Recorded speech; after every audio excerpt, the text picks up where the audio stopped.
లోకంలో మరి అందరూ కూడా, మనుషులందరూ కూడా పుడతారు, చనిపోతారు. అందరికీ జన్మదినం ఉంటుంది, మరణ దినం కూడా ఉంటుంది. పునరుద్ధాన దినం అనేది ప్రభువైన యేసుక్రీస్తు వారికి మాత్రమే ఉంటుంది. దేవుని స్తోత్రం. హల్లెలూయా. మరణం జయించి లేచిన దినం ప్రభువారికి మాత్రమే. దేవుని వాక్కులు ఆయన చాలాసార్లు చెప్పాడు మనకు. లోకాసు వార్త 18వ అధ్యాయం 32, 33 వచనాల్లో ప్రభు ఏం చెప్పాడంటే, మరణానికి ముందుగానే, సెలవు మరణానికి ముందుగానే వారు ఆయనను అపహసించి అవమానపరచి ఆయన మీద ఉమ్మి వేసి ఆయనను కొరడాలతో కొట్టి చంపుదురు. 3వ దినమున ఆయన మరలా లేచునని చెప్పెను. మరణానికి ముందుగా ప్రభు 2-3 సార్లుగా ఈ మాట చెప్పాడు. అది చెప్పి ఆయన మరలా చనిపోయి సమాధి చేయబడి తిరిగి లేస్తానని చెప్పాడు. లేస్తానన్నటువంటి ప్రభువు మరి ఈనాడు మనం గమనించినట్లయితే యోహాను సువార్త 20వ అధ్యాయంలో 1-2 వచనాలు. ఆదివారమున ఇంకనూ చీకటిగా ఉన్నప్పుడు మగ్దలేని మరియా పెద్దలెక్కడ సమాధి యొద్దకు వచ్చి సమాధి మీద ఉండిన రాయి తీయబడి ఉండుట చూచెను. కనుక ఆమె దేవుని బిడ్డలారా, మరి ప్రభు ముందుగా లేస్తానన్నాడు. లేస్తానని చెప్పినటువంటి మాటను మరి విన్నటువంటి మరియ,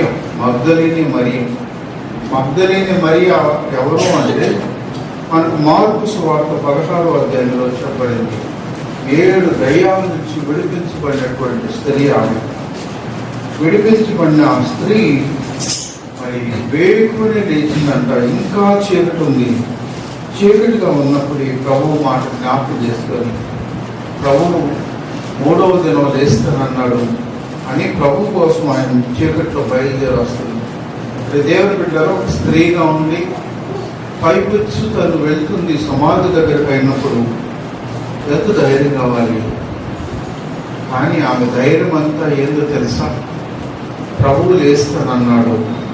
మొదటిగా వెళ్ళి ప్రభువుని తను చూడాలనేటువంటి ఆశ. మరి అందరికీ చెప్పారు కదా, నేను లేస్తానని శిష్యులకు తెలుసు, అందరికీ తెలుసు కదా. మిగతా వాళ్ళందరికీ ఎంత గుర్తు రాలేదు ఆయన లేస్తానని. అంటే ఆ నమ్మేదానికి వాళ్ళకి అవకాశం దొరకలేదా?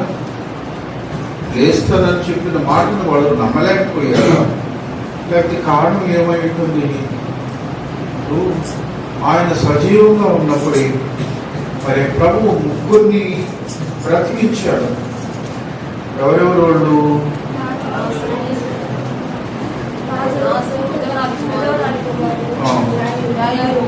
యాయూరు కుమార్తె 3 బ్రతికించాడు.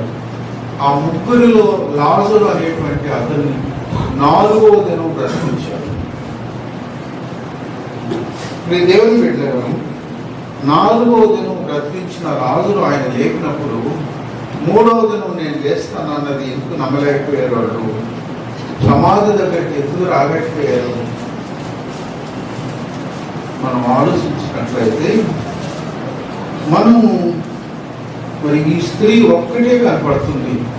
వేకుని సమాధి దగ్గరకు వచ్చింది అంటే ఆమె ప్రభు లేస్తానన్నాడు, ఖచ్చితంగా లేస్తాడనేటువంటి నమ్మకం ఆమెను తొందరపెట్టుంటుంది. మన కొడుకే అనుకోండి, వాడు అమెరికా వెళ్ళాడు, అలాంటి రోజు వస్తాను అన్నప్పుడు లేట్కి వెళ్తామా ముందుకు వెళ్తామా? బయట దగ్గర ఎయిర్పోర్ట్కి అన్నిటికంటే ముందే వెళ్తాం. అసలు వీలైతే ఆ రోజు రాత్రి నిద్ర కూడా రాదు. ఎప్పుడెప్పుడు వస్తాడో చూద్దాం అనేటువంటి ఆశ. మరి ఆ స్త్రీ కూడా వేపుని అందుకు నిద్ర రాలేదేమో, అందుకే లేచింది. అప్పుడే దేవుని పెట్టారు. శిష్యులకైతే మరి వాళ్ళు అసలు రానేలేదు. కానీ ఆయన వచ్చాడన్న సత్యాన్ని, ఆయన లేస్తాడన్న సత్యాన్ని ఆ స్త్రీ ఒక్కటే గుర్తు పెట్టుకుంది. దేవుని పెట్టారు. అంతేకాకుండా శత్రువులు కూడా గుర్తు పెట్టుకోన్నారు. ప్రభువు లేస్తానని చెప్పిన మాటని శత్రువులు కూడా గుర్తు పెట్టుకున్నారు. మనం మత్తయి సువార్తలో మనం గమనించినట్లయితే 27వ అధ్యాయము 62వ వచనం. నాడు అనగా సిద్ధపరచు దినమునకు మరుసటి దినమున ప్రధాన యాజకులను పరిసయ్యులను పిలాతు వద్దకు కూడి వచ్చి, అయ్యా, ఆ వంచకుడు సజీవుడై ఉండినప్పుడు 3 దినములైన తరువాత నేను లేచిదనని చెప్పినది మాకు జ్ఞాపకం ఉన్నది. కాబట్టి 3వ దినము వరకు సమాధి భద్రము చేయి ఆజ్ఞాపించుము. వాని శిష్యులు వచ్చి వానిని ఎత్తుకొని పోయి ఆయన మృతుల్లో నుండి లేచనని ప్రజలతో చెప్పుదురేమో. అప్పుడు మొదటి వంచన కంటే కడపటి వంచన మరి చెడ్డదై ఉండునని చెప్పి దేవుని పెట్టారు. ఇక్కడ మనం గమనించినట్లయితే శిష్యులకేమో గుర్తు రాలేదు, కానీ మరి శాస్త్రులు పరిశీలనకు గుర్తుంది. వాళ్ళందరూ కలిసి గవర్నర్ అయిన పిలాతు దగ్గరకు వచ్చి ఏం చెప్తున్నారు? అయ్యా, ఆ వంచుకోడు ఏం పెట్టారు? ప్రభు పేరు వంచుకుడు అంటే ఏమని? వంచడం. నీకు ఇది చేస్తానని చేయకపోవడం, నీకు ఇది ఇస్తానని ఇవ్వకపోవడం, అది వంచన. ప్రభు ఏమన్నా వంచాడు? వాళ్ళు ఏదో అనేసారు, కానీ దానికి అర్థము లేనే లేదు. కానీ వాళ్ళు ఏం చెప్తున్నారు అంటే, ఆయన 3వ దినం లేస్తానని చెప్పాడు. కాబట్టి శిష్యులు వచ్చి ఆయన్ని ఎత్తుకెళ్ళిపోయి ఆయన లేచాడని ప్రచారం చేస్తారు అంటున్నాడు. దేవుని బిడ్డరా, మరి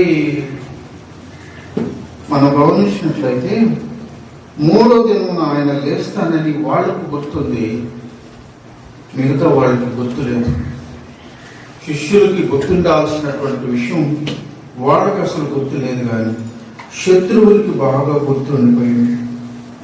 ఈరోజు మనం గమనించినట్లయితే దేవుని వాక్యం ఎవరికి ఎక్కువగా తెలుసు అని అంటే సైతానికి ఎక్కువగా తెలుసు. మత్తయి సువార్త 4వ అధ్యాయం 4వ వచనంలో సాతాను ప్రభు దగ్గరకు వచ్చి అంటుంది, ఆ రొట్టెను రాళ్ళుగా చేసుకొని తీసుకో అంటుంది. వాక్యంలో రాయబడి ఉంది కదా అని చెప్తుంది. ఇక్కడి నుంచి కిందికి దుమ్కు, నిన్ను తన దూతంతో ఇది పట్టుకుంటారని రాయబడి ఉంది కదా. అంటే వాక్యాన్ని సాతానుకు తెలుసు బాగా, సాతాను సంబంధికులకు కూడా తెలుసు. ఎవరికి తెలియదు ఎక్కువ? దేవుని బిడ్డలుగా ఎదిగే వాళ్ళకి, అనేకులకు వాక్యం తెలియదు. అందుకనే కొంతమంది అబద్ధ బోధకులు ఏ చిన్న పాయింట్లుగా వాళ్ళు చదువుతూ ఉంటారు. ఎక్కువ మంది శత్రువులు చదువుతున్నారు దేనికి? ఆసక్తి అయ్యి రక్షించబడాలనే ఆశ కోసం కాదు, విమర్శించాలనేటువంటి ఆలోచన. అప్పుడే దేవుని బిడ్డలుగా ఇక్కడ మనం గమనించినట్లయితే మరి ఎప్పుడైతే ఆ రోమ ప్రభుత్వంతో వాళ్ళు చేసినటువంటి విజ్ఞాపన ఏంటంటే, వాళ్ళు తీసుకెళ్తారయ్యా, కాబట్టి సమాధిని మీరు ఎక్కువ సైన్యం పెట్టి భద్రం చేయమన్నారు. సమాధికి భద్రం చేయడం ఏంటి? మనుషుల్ని భద్రం చేయడం చూస్తాం, కానీ ఖాళీ సమాధికి భద్రం చేయడం ఏంటి? వాళ్ళ ఆశ ఏదో తెలుసా?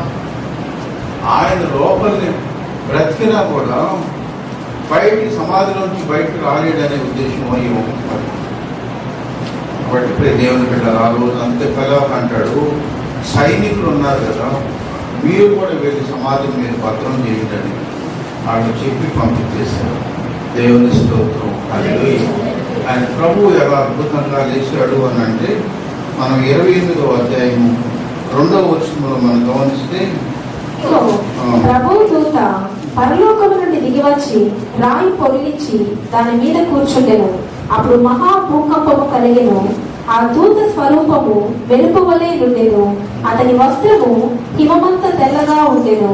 అతనికి భయపడటం వలన కావలి వారు వణికి చచ్చిన వారి వలె నుండిరి. దేవుని బిడ్డలారా, వీళ్ళు ఎప్పుడైతే సమాధిని భద్రం చేసేదానికి శాస్త్రులు పరిచయులు వాళ్ళు చెప్పినట్లుగానే సమాధిని భద్రం చేస్తా ఉన్నారు, దేవుని దూత దిగి వచ్చిందంట. మరి ఆ దూతను పక్కకు పొర్లించేసింది. దూత రాయి మీద కూర్చునిందంట. రాయి మీద కూర్చున్నప్పుడు పెద్ద భూకంపం వచ్చేసిందంట. దేవుని బిడ్డరా, ఇక్కడ నెక్స్ట్ మనం గమనించినట్టయితే ఆ దూత స్వరూపం మెరుపు వలె ఉండెను అన్నాడు. అంటే రాయిని వదిలించగానే ప్రభు బయటకు ఏమైనా వచ్చాడా? బయటకు రాలేదు. రాయి పొల్లిస్తేనే నేను బయటకు వస్తాననేది కాదు అక్కడ ఉద్దేశం. లేస్తానన్నాడు, లేచాడు ఆయన. మరి రాయి ఎందుకు, దోత ఎందుకు పొల్లించాలా? దేవుని పెట్టారు. ఎందుకు అని అంటే ఈరోజు విమర్శకులు ఉన్నారే, విమర్శకులు కళ్ళు తెరిచేదానికోసం ఆయన లేస్తానన్నాడు. ఆ దూత వచ్చి రాయిని పక్కకు పొల్లిస్తేనే లోపం చూస్తుంది, లోపల ఖాళీగా ఉందని. లేకపోతే ఎవరు తెలుస్తుంది? లోకానికి తెలిసి దాని కొరకు అందుకు ఆయన రాయిని పొందించమన్నాడు. కాబట్టి ఇప్పుడు దేవుని బిడ్డ రాయి పొందించినప్పుడు అక్కడ ఉన్న సైనికుల గురించి చెప్తుంది. అతనికి భయపడుతూ వలన కావలి వారు వణికి సచ్చిన వారి వలె ఉండేది. వాళ్ళందరూ కూడా దూతను చూడంగానే అందరూ సచ్చినట్టు వాళ్ళు పడిపోయారంట. అలాంటి వాళ్ళు దూతని ఏమటగిస్తారు, ప్రభుని ఏమటగిస్తారు. కాబట్టి ఇక్కడ దేవుని బిడ్డలు దేవుని కార్యాలు అడ్డగించేదాన్ని.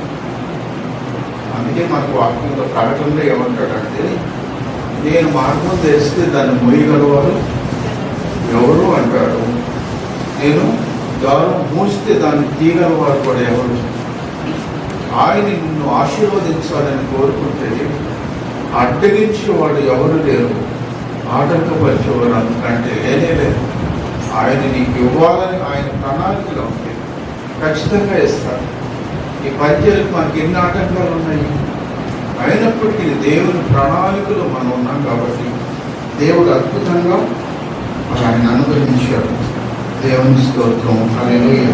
కాబట్టి నాకు దేవుని బిడ్డలు ఎప్పుడైతే రాయి పొల్లించబడినప్పుడు మరి వాళ్ళు సైనికులు ఏం చేశారు, చచ్చినట్టు పడిపోయినారు. పడిపోయిన తర్వాత ఆ స్త్రీలు సమాధి లోపల వెతుకుతున్నప్పుడు అక్కడ దేవదూత అంటుంది 6వ వచనంలో, ఆయన ఇక్కడ లేడు, తాను చెప్పినట్టే ఆయన లేచి ఉన్నాడు. రండి, ప్రభువు పలుకుతున్న స్థలం చూసి త్వరగా వెళ్ళి ఆయన మృతుల్లో నుండి లేచి ఉన్నాడని ఆయన శిష్యులకు తెలియజేయడం. దేవుని బిడ్డలు ఎప్పుడైతే దేవదూత దిగి వచ్చిందో వెతుక్కుంటున్నటువంటి శిష్యులు స్త్రీలు చెప్తున్నారు, వచ్చి ఆయన ఇక్కడ లేడు, ఆయన మీకు ఏమైతే చెప్పాడో చెప్పిన మాట ప్రకారంగా మరణం చేయించి ఆయన లేచాడు. కాబట్టి మీరు వెళ్ళి ఆయన శిష్యులకి ఆయన లేచి ఉన్నాడని తెలియజేయమన్నారు. కాబట్టి ఇక్కడ దేవుని బిడ్డలు కింద వచనాల్లో వాడు ఎప్పుడైతే మరి సైనికులు దూతను చూసి సచ్చినట్టుగా ఉన్నారో, పడిపోయినటువంటి వాళ్ళు 11వ వచనం నుంచి మన కింద వచనాలు గమనిస్తే వాడు నేరుగా వాడు శాస్త్రులు పరిచయం దగ్గరికి వెళ్ళి జరిగిన విషయాలన్నీ చెప్పారు. ఈ విధంగా దూత వచ్చింది, మరి ఆ దూత మెరుపులాగా ఉంది, దాన్ని చూసి మేము పడిపోయాము, ఈ విధంగా పక్కకు వదిలించబడింది అన్నప్పుడు వాళ్ళు ఏం చేశారు, మరి ఆ శాస్త్రులు పరిచయాలు వాళ్ళకి 12వ వచనంలో వారు పెద్దలతో కూడి వచ్చి ఆలోచన చేసి ఆ సైనికులకు చాలా ద్రవ్యం ఇచ్చి మేము నిద్రపోవచ్చుండగా అతని శిష్యులు రాత్రి వేళ వచ్చి అతన్ని ఎత్తుకుని పోయినని మీరు చెప్పుడి, ఇది అధిపతి చేయబడిన ఎడల మేము అతని సమ్మతి పరిచి మీకేమయో తొందర కలగకుండా చేతుమని చెప్పిరి. అప్పుడు వారు ఆ ద్రవ్యము తీసుకొని తమకు బోధింపబడిన ప్రకారం చేసి ఈ మాట యూదులలో వ్యాపించి నేటి వరకు ప్రసిద్ధమై ఉన్నది. దేవుని స్తోత్రం, హల్లెలూయా. దేవుని బిడ్డలు ఎప్పుడైతే సైనికులు వచ్చి అయ్యా ఈ విధంగా దేవదూత దిగి వచ్చింది, పక్కకు వర్ణించింది, ఇవన్నీ విషయాలు శాస్త్రులు పరిచయంతో చెప్పినప్పుడు వాళ్ళు అన్నారు, మరి ఆయన చెప్పినట్టే లేచాడు, అయినప్పటికీ మీరు ఇలా చెప్పొద్దు, మీరేం చెప్తారు అని అంటే మేమంతా నిద్రపోతుంటే ఆ శిష్యులు వచ్చి ఆయన ఎత్తుకుని వెళ్ళలేదని చెప్పండి, మేము కూడా మీ మాటకు సపోర్ట్ చేస్తాము, మీకేమి తొందర కలుపుకుండా మేము చేస్తామన్నప్పుడు వాళ్ళు డబ్బులు తీసుకొని ఆయన్ని శిష్యులు ఎత్తుకొని పోయారు అనే ప్రచారం చేశారు. ఇప్పటికీ కూడా ఆ ప్రచారం కొంతమందిలో ప్రభువుని అంగీకరించిపోయేదానికి ఆటంకంగా, దేవుని సన్నిధికి వచ్చేదానికి ఆటంకంగా ఉంది. కాబట్టి ఇప్పుడు దేవుని బిడ్డలు అంటే ప్రభువారికి ఉన్న ఆటంకాలు ఎన్నో. ఆయన ఆ మరణానికి ఆటంకం ఉంది. మరణం చేయించి లేచినప్పుడు కూడా ఇలాంటి తప్పుడు ప్రచారం ఉంది. ఆయన మరణం సమాధిని గురించి ఎంత ప్రచారం అంటే 3 సమాధులు చూపించారు. వాటిలో మన ఇండియాలో జమ్మూ కాశ్మీర్లో కూడా ఒకటి, ఇది కూడా యేసుప్రభు ఏడు కూడా చనిపోయాడని చూపించారు. ఎవరికైనా ఒకటి సమాధి ఉంటుంది కానీ 3 ఉంటుందా? అంటే ఎంత తప్పుడు ప్రచారం ప్రభువారికి లోకంలో జరిగిందో ఎవ్వరికీ జరిగినంత ప్రచారం ఆయనకి. ఎందుకంటే వ్యతిరేకులు అనేకులు, సాతాను అనేకుల్ని రేపి ఆయనకి ఆ మరణం లేదనేది ఒకటైతే, ఆయన సిలువేయబడలేదు ఒకటైతే, ఆయన చనిపోయి లేవలేదని మళ్ళా తప్పుడు ప్రచారం అయితే, ఇలాంటి ప్రచారాలతో లోకం సత్య మరి సర్వశక్తిమంతుడైన ప్రభు దగ్గరికి వచ్చేదానికి అపవాది అనేకులకి ఆ రీతిగా అభ్యంతరకరంగా ఆటంకంగా ప్రజలను మంచింది. అందుకని మనకు 2 కొరింథీ 4:4 ఏమన్నాడు? దేవుని స్వరూపమై ఉన్న క్రీస్తు మహిమను కనపరచు సువార్త ప్రకాశము వారికి ప్రకాశింపకుండు నిమిత్తము ఈ యుగ సంబంధమైన దేవత అవిశ్వాసులైన వారి మనోనేత్రములకు గుడ్డితనము కలుగజేసెను. దేవుని స్తోత్రం, హల్లెలూయా. వాక్యం ఎంత ఖచ్చితంగా మనకు కేటకలం చేస్తుందో చూడండి. అంటే వాక్యం ఏం చెప్తుంది అని అంటే, దేవుని స్వరూపి అయిన క్రీస్తు మహిమను కనపరిచే సువార్త ప్రకాశం లోకానికి ఆ ప్రకాశించుకుంటున్నట్టు అపవాది ఏం చేసింది? అవిశ్వాసుల మనోనేత్రాలకి గుడ్డితనాన్ని కలిగించింది. ఆయన దేవుడు కాదని చెప్పేవాడు కొందరైతే, ఆయన అమెరికా దేవుడు అని చెప్పేవాడు కొందరైతే, ఫలాని పొలం వాళ్ళ దేవుడు అని చెప్పేవాడు. ఇట్లా రకరకాలుగా ఎవరికి తోచినట్టు ఎవరిని ఆయన సర్వశక్తిమంతుడైన దేవుడు, సృష్టికర్త అయినటువంటి దేవుడు, ప్రేమించి ప్రాణమిచ్చిన ప్రభుని ఆ విధంగా మనుషులు ఆ గుడ్డితనం అపవాది కలిగించింది కాబట్టి ఆయన్ని గుర్తించలేనంత అంధకారంలో లోకం మునిగిపోయింది. దేవుని స్తోత్రము. అయితే ఆయన్ని ప్రభువుగా గుర్తించిన వాడు, ఆయన మరణం చేయించి లేచాడు, ఈరోజు ఆయన సజీవుడని నమ్మినటువంటి వాడు ఎంత బలంగా ఎంత స్థిరంగా ఉన్నారు అని అంటే, నా ప్రియ దేవుని బిడ్డలా ఒక మాట మనం గమనించినట్లయితే, మగ్దలేని మరియ వేపుని వచ్చింది. అంత వేపుని వచ్చి దానికి కారణం ఏంటంటే, మొదట మనం గుర్తించాం, ఆమె ప్రభు పునరుద్ధానుడు అయ్యాడు, ప్రభువును చూడాలని ఆశ ఆమె హృదయంలో ఉంది కాబట్టి ఆమె వేపుని రాగలిగింది. మరి మొదటిది ఆమె గుర్తించాం. 2వ మాటకు మనం గమనించినట్లయితే, అపోస్తలుల కార్యం 4వ అధ్యాయము, వాళ్ళు పునరుద్ధానుడైన ప్రభువుని బట్టి అనేక అద్భుతాలు జరుగుతూ ఉంటే వేలకు ప్రజలుగా ఆకర్షించబడతా ఉన్నప్పుడు వాళ్ళు దేవుని దైవజనులను పిలిపించి వాళ్ళు 17వ వచనంలో 4:17 అయినను ఇది ప్రజలలో ఇంకా వ్యాపింపకుండుటకై ఇక మీదట ఈ నామమును బట్టి ఏ మనుషులతోనైనను మాట్లాడకూడదని మనము వారిని బెదరు పెట్టవలని చెప్పుకొని, అప్పుడు వారిని పిలిపించి, మీరు యేసు నామమును బట్టి ఎంత మాత్రమును మాట్లాడకూడదు, బోధింపకూడదని వారికి ఆజ్ఞాపించిరి. అందుకు పేతురును యోహానును వారిని చూచి, దేవుని మాట వినుట కంటే మీ మాట వినుట దేవుని దృష్టికి న్యాయమా? మీరే చెప్పుడి. మేము కన్న వాటిని విన్న వాటిని చెప్పక ఉండలేమని వారికి ఉత్తరం ఇచ్చింది.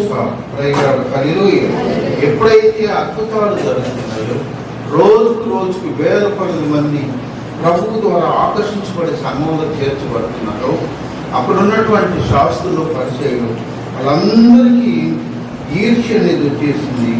అందుకే దేవుని సేవకులు పిలిపించన్నారు, ఈ నామమును బట్టి, యేసయ్య నామమును బట్టి మీరు ఎంత మాత్రం సువార్త చేయకూడదు, ఎంత మాత్రం మీరు అద్భుతాలు జరిగించకూడదు అని వాళ్ళని బెదిరిపెట్టినప్పుడు వెంటనే దైవ సేవకులైన పేతురు యోహాను అన్నారు, దేవుని మాట వినటం కంటే మీ మాట వినటం న్యాయమా? మీరే చెప్పండి. మేము కన్నవాటిని విన్నవాటిని మేము చెప్పకుండా ఉండలేము. దేవుని పెట్టారా అంటే పునరుద్ధరణుడైన ప్రభువుని ఎరిగారు కాబట్టి, ఎరిగినటువంటి వాళ్ళు గొప్ప తీర్మానం ఏందో తెలుసా? ప్రభు చెప్పమన్నాడు, మీరు వద్దంటున్నారు. మరి ప్రభు మాట వినాలనా, మీ మాట వినాలనా?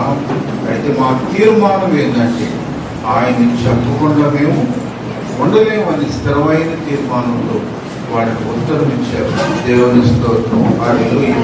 కాబట్టి దేవుని ఎందుకు ఆ ధైర్యం ఏడది అని అంటే వాళ్ళు ప్రభు యొక్క పునరుద్ధానాన్ని వాళ్ళు ఎదిగారు కాబట్టి అలాంటి ధైర్యంతో వాళ్ళు మరి ఆ విధంగా సువార్త ప్రారంభించారు. అప్పుడు దేవుని పెట్టారా.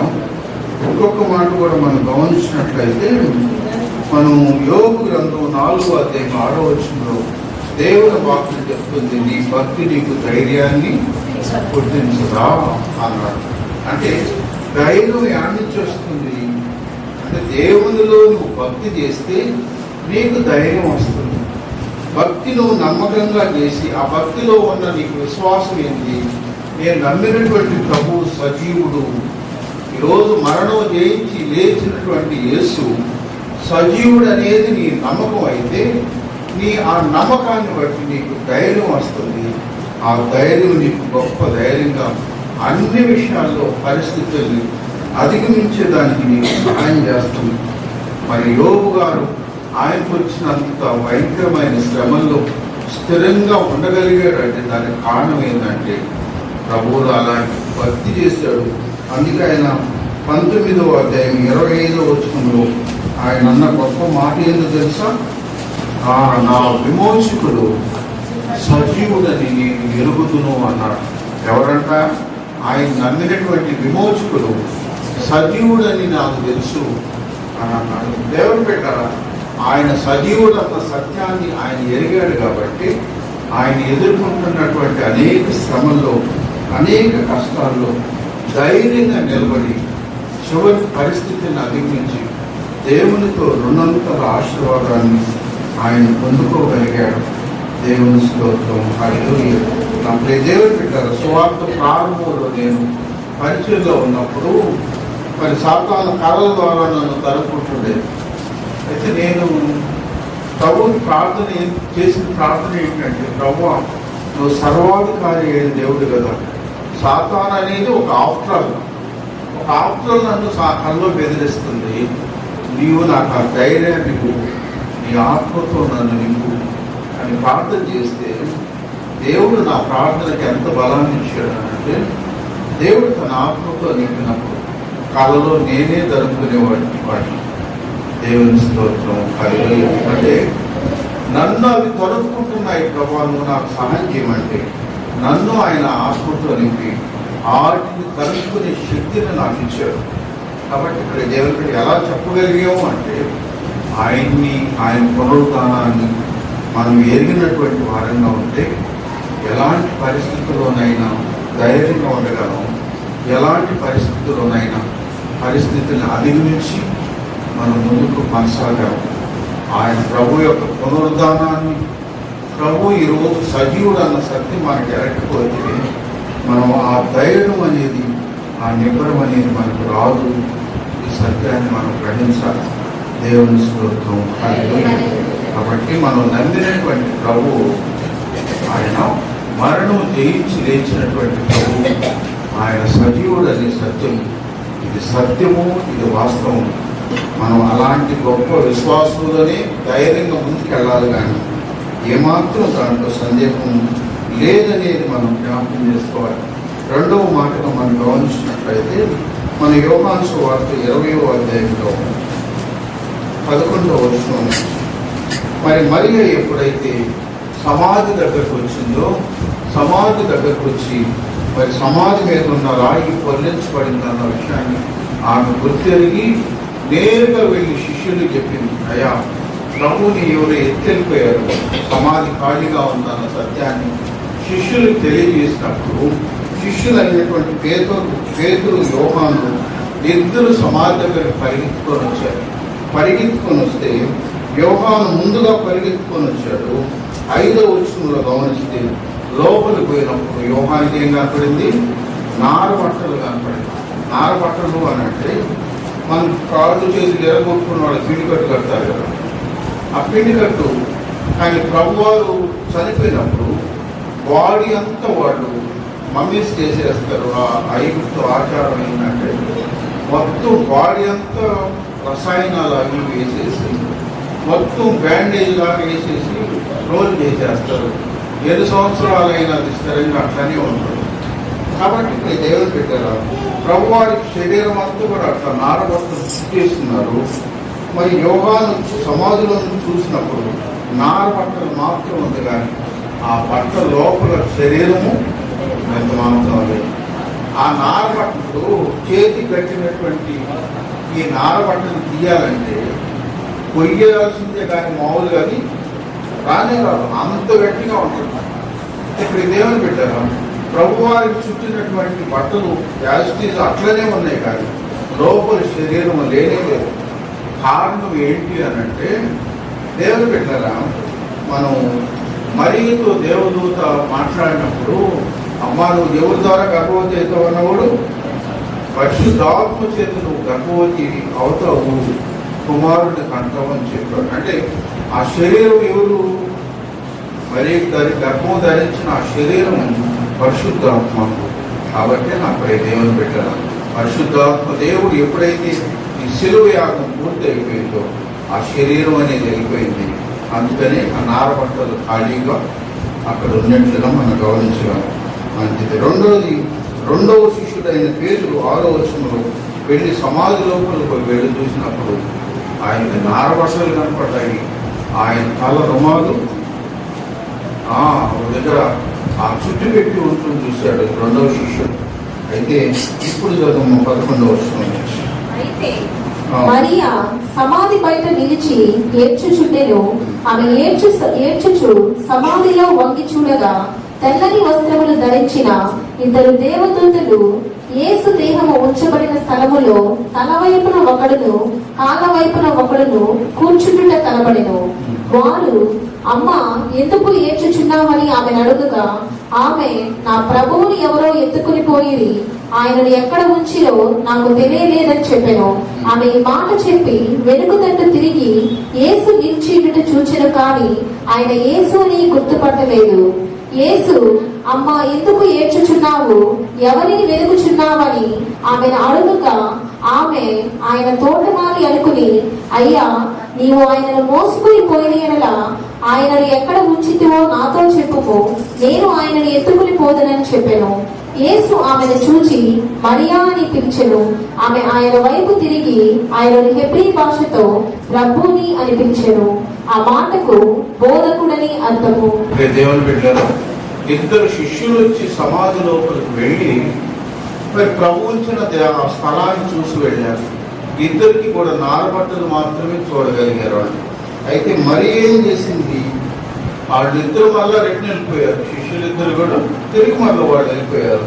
వెళ్ళిపోయిన తర్వాత ఆమె బయట సమాధి బయట ఏడుస్తూ అప్పుడు లోపలికి చూస్తే సమాధి లోపల ఆ ప్రభు యొక్క శరీరం పెట్టిన స్థలంలో 2 దేవదూతలు ఉన్నారు. ఒకరు కాళ్ళ వైపు, ఒకరు తలకాడు వైపు 2 దేవదూతలు ఉంటూ అని గుర్తించింది.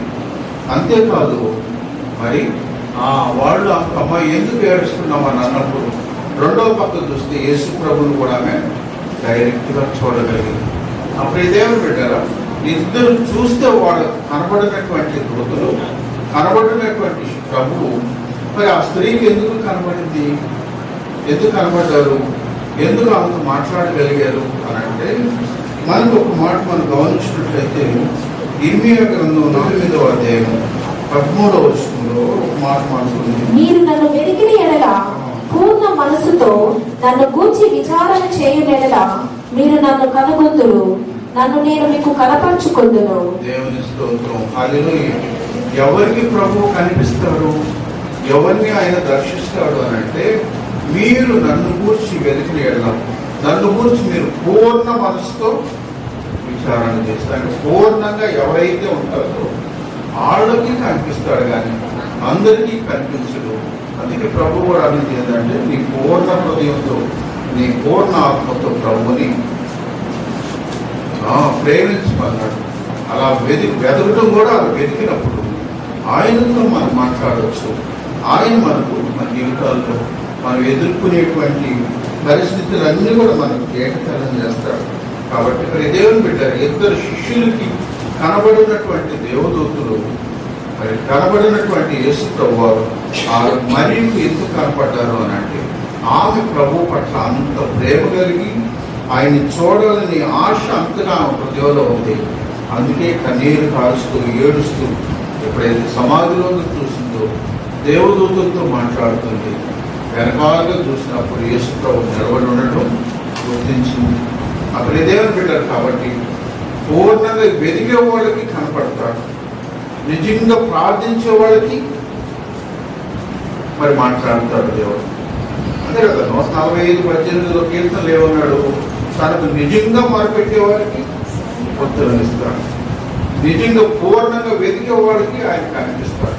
కాబట్టి ఈరోజు మన జీవితాల్లో మనం నమ్మినటువంటి ప్రభువు ఆయన సజీవుడు అనే విషయాన్ని మనం పరిపూర్ణ విశ్వాసంతో మన ప్రభువులో ఎదిగినప్పుడు మన ప్రభువులో మరింత కార్యాలు మనం పొందుకోగలము. అంతేకాదు ప్రతి పరిస్థితుల్లో ధైర్యంగా మనం ఉండగలం అనేది మనం జ్ఞాపకం చేసుకోవాలి. అప్పుడు దేవుని బిడ్డరా, ఒక మాట మనం గమనించినట్లయితే మరి గంగవారం పరిచర్యలో అనేక ఆటంకాలు ఉన్నాయి, అనేక అనారోగ్య పరిస్థితులను కూడా ఎదుర్కొన్నాం. అయినప్పటికీ పరిచర్యలో అపనమ్మకం అనేది ఎప్పుడు కూడా రానే రాదు. ఎందుకు? నేను నమ్మిన ప్రభువు ఆయన సజీవుడు అనే సత్యాన్ని, సర్వశక్తివంతుడు అనే సత్యం నాకు అర్థమైంది. కాబట్టి ప్రభువు కొరకు ధైర్యంగా నిలబడగలిగాము. పరిచర్లో ఒక్కడే నేను వచ్చేవాడిని. నా రాత్రులు 10:30కి ప్రేయర్ అయిపోయిన తర్వాత నేను ఒక్కడనే వెళ్ళేవాడిని. నాతో పాటు సువార్తకు సత్కరించిన వాళ్ళు ఒక్కొక్కరు అందరూ మానేశారు. కానీ చివరి వరకు పోరాడి నిలబడింది నేను ఒక్కడిని. దానికి కారణం నేను పెద్ద ధైర్యం అని కాదు, కానీ ప్రభువులో నాకున్న విశ్వాసం. ప్రభువు ఆయన సజీవుడు, ఆయన సర్వశక్తిమంతుడైన దేవుడు అనే సత్యాన్ని నమ్మే కాబట్టి స్థిరంగా ఉండగలిగాము, నిలకడగా ఉండగలిగాము. మరి ఈ పనిలో సక్సెస్ చూడగలిగామంటే దానికి కారణం ఏంటంటే ఆ నమ్మకమే మరి ప్రభు నన్ను నిలబెట్టింది. అప్పుడు ఈ దేవుని బిడ్డగా ఒక మాట మనం గమనించినట్లయితే యోబు గ్రంథం 36:13 ఆయనను లోపల హృదయపూర్వకమైన భక్తి లేని వారు క్రోధము నుంచుకొందురు. ఇక్కడ వాక్యం ఏం చెప్తుందంటే, హృదయపూర్వకమైనటువంటి భక్తి లేనివాడు, హృదయపూర్వకంగా మనస్ఫూర్తిగా ప్రభువు సజీవుడు అన్న విషయాన్ని ఎరగని వాడు, నమ్మని వాడు, వాళ్ళకి ఏమవుతుందంటే హృదయంలో క్రోధం ఉంచుకుంటారు అంట. ప్రార్థన చేస్తారు 2-3 రోజులు, నా ప్రార్థనకు జవాబు రాలేదు, దేవుడు ఈయన నిజంగా దేవుడు మనకు సహాయం చేయడు, ఈ నిజంగా దేవుడు కాదు, రకరకాలైన అనుమానాలతో ఏం చేస్తారు? క్రోధం ఉంచుకుంటారు, జారిపోయే వాళ్ళుగా తయారైపోతారు. హృదయపూర్వకమైన భక్తి ఎవరికైతే ఉంటుందో వాళ్ళ శ్రమైన కష్టమైన ఎలాంటి పరిస్థితి అయినా నిలబడతారు, ప్రభు ద్వారా కార్యాలు సాధిస్తారు. ఒక మాట మనం గమనించినట్లయితే మనకు మిషనరీస్ 24 మంది ఈ తిరుపతి ఏరియాకు వచ్చారు. తిరుపతి ఏరియాకు వచ్చి అప్పుడు మన దేశంలో కలరా ఎక్కువ ఉంది.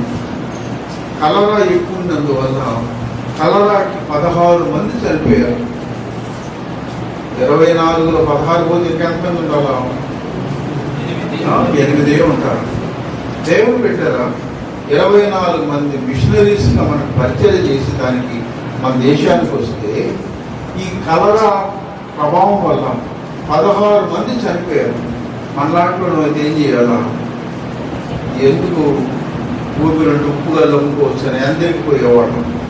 మిగతా 8 మంది ప్రయాసపడితే దేవుడు పెట్టారా మరి సూళ్ళూరుపేట, నాయుడుపేట, మరి తడ, గూడూరు, తిరుపతి, చిత్తూరు, పుత్తూరు ఇలాంటి 10 ఊళ్ళలో పెద్ద పెద్ద సంఘాలు కట్టారు, లోతున సంఘాలు.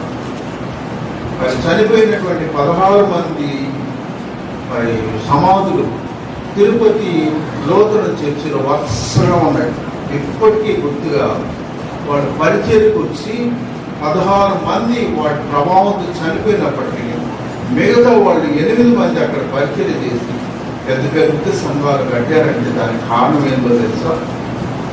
మన ప్రభువు సజీవుడు అన్న విషయాన్ని ఎరిగారు.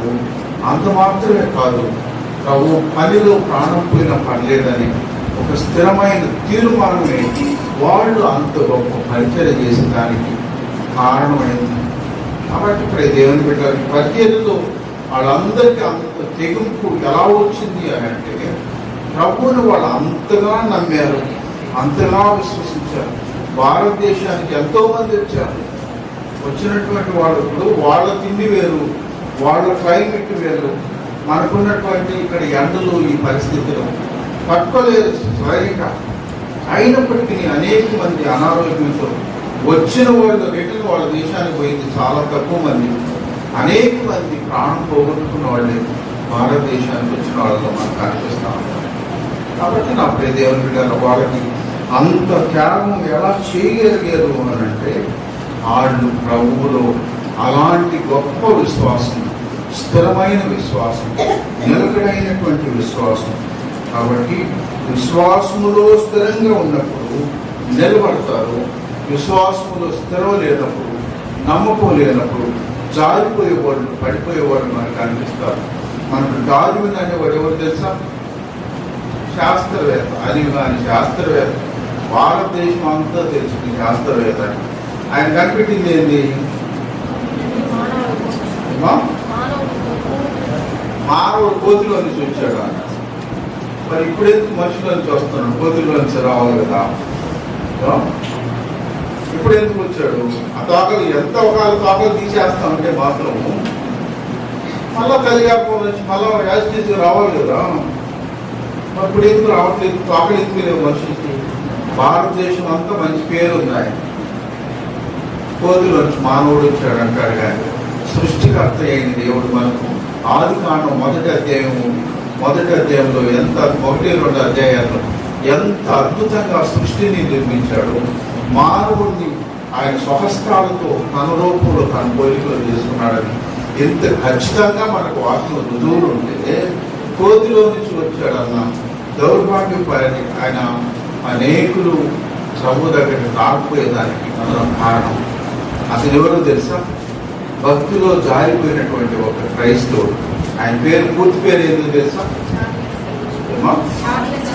Charles Darwin. ఆయన చార్లెస్ డార్విన్ చాలా గొప్ప పేరు పెట్టుకున్నాడు. కానీ భక్తిలో జారిపోయి దేవుని విషయంలో క్రోధం పొందలో ఉంచుకొని అనేకుల రక్షణకి ఆటంకంగా, అభ్యంతరకరంగా ఆయన ఈ లోకాన్ని విడిచిపెట్టాడు. అందుకే లాస్ట్లో ఆయన మంచంలో ఉన్నప్పుడు మరి ఆయన ఇతరులు చెప్పినటువంటి సాక్ష్యం ఏంటో తెలుసా?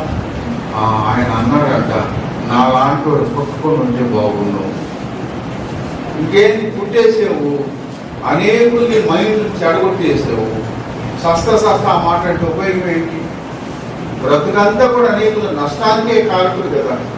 భక్తిహీనుడు వాడి భక్తిగా వాడిపోతే నష్టం లేదు. ఆ భక్తిహీనత వల్ల అనేకులు నష్టపోయేదానికి కారణం అయితే ఎంత దుర్మార్గం. ప్రజలను పెట్టారు. ఒకటి మీ ముందుకు చూపెట్టి నేను ముగిస్తాను. ఆయన కర్తార్ సింగ్ అనే ఆయన సిక్కులు. కర్తార్ సింగ్ అనేటువంటి ఆయన చాలా గొప్పగా పరిచయం చేశారు. పరిచయం చేస్తే ఆయన్ని తీసుకెళ్ళి చర్చాలో వేసారు. తర్వాత ఆ చర్చాల్లో వేసినప్పుడు సైనికుల్ని, అక్కడ ఉన్నటువంటి ఖైదీలందరినీ మార్చేశాడు. బయట ఉండే జనాలను మారుస్తున్నాడు, లోపలేస్తే ఖైదీల్ని, అక్కడున్న సైనికుల్ని మార్చేస్తున్నాడు. కాబట్టి ఆయన ఏం చేశారు? దేవుని బిడ్డల మరి ఆయన్ని శరీరంలో మన పశువుని చంపి పశువు శరీరంలో ఆయన్ని లోపలికి గురిగి, బాడీలో గురిగేసి కుట్లు వేసేసారు. 3 రోజులు ఇక గాలి కూడా పోకుండా ఉన్నంతగా కుట్లు వేసేసి 3 దినాల తర్వాత మళ్ళీ ఓపెన్ చేశాడు. ప్రాణం ఉంది. అప్పుడు మళ్ళీ అడిగాడు, నువ్వు మానేస్తావు అని చెప్పి నేను వదిలేస్తాం. అప్పుడు ఆయన ఇచ్చిన స్టేట్మెంట్ ఏందో తెలుసా? భారతదేశంలో భర్త చనిపోయినప్పుడు స్త్రీని ఏం చేస్తారు? కట్ల మీద తగలబెట్టేస్తారు. ఆ కారణం ఏం చెప్తారంటే పుణ్యానికి పోతుందని వాళ్ళు ఆ పాత ఆచారం వాటి ప్రకారంగా చేసేవాళ్ళు. అది వాళ్ళు పుణ్యానికి పోతుందో నాకైతే తెలియదు, కానీ ప్రభువు కోసం నేను ప్రాణం పోయేదానికి కూడా సిద్ధంగా ఉన్నాను. బయటకు రాకపోయినా నాకు నష్టం లేదని చెప్పాడు. దేవుని స్తోత్రం. హల్లెలూయా. చరిత్రలో ఇలా నిలబడిపోయిన వాళ్ళు అనేకులు ఉన్నారు. అప్పుడే దేవుని బిడ్డలు చివరి దినాల్లో మనం ఎలాంటి విశ్వాసం, ప్రభు పునరుద్ధానుడైన ప్రభుని ఎరిగినటువంటి విశ్వాసం అనుకుందాం. లేకపోతే చిన్న చిన్న విషయంలో నీకు మేలు జరగట్లేదని, తొందరగా నయం కాలేదని, మరి తొందరగా నువ్వు అనుకున్నట్లుగా పరిస్థితుల్లో మార్పు లేదని, చిన్న చిన్న కారణాన్ని బట్టి సర్వశక్తివంతుడైనటువంటి దేవుణ్ణి, ఆయన ఇచ్చే గొప్ప రక్షణని నువ్వు తృణీకరిస్తే, నువ్వు దేవుణ్ణి నమ్మినా నమ్మకపోయినా నీకు ఇచ్చే ఈ ఊపిరిని మాత్రం ఆయన తీసివేయడు. నీకు ఇచ్చే ఆ వర్షాన్ని కానీ సూర్యుడు కానీ ఆపడు. కానీ ఆయన లేకుండా నీ ఊపిరి పోతే నీ ఆత్మ ఆడిపోవాలా?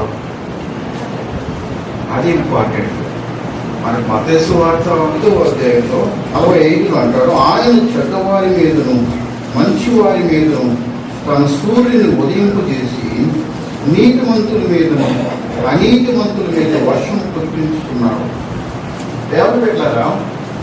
నీతిమంతులకి అనీతిమంతులకి, మంచోళ్ళకి చెడ్డోళ్ళు కూడా ఆయన తన వర్షాన్ని ఇస్తున్నాడు, తన ఎండనిస్తున్నాడు, ఊపిరిస్తున్నాడు.